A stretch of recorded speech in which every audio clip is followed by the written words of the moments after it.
السلام عليكم. يواجه منتخب الجزائر في المباراة القادمة منتخب بوركينا فاسو. قبل التفاصيل الموجودة أمامنا باللايك للفيديو والاشتراك في القناة.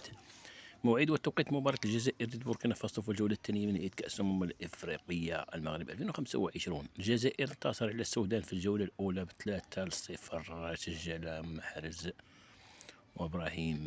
إذا موعد مباراة الجزائر القادمة ضد بوركينا فاسو. قبل ذلك إذن الجزائر بوركينا فاسو.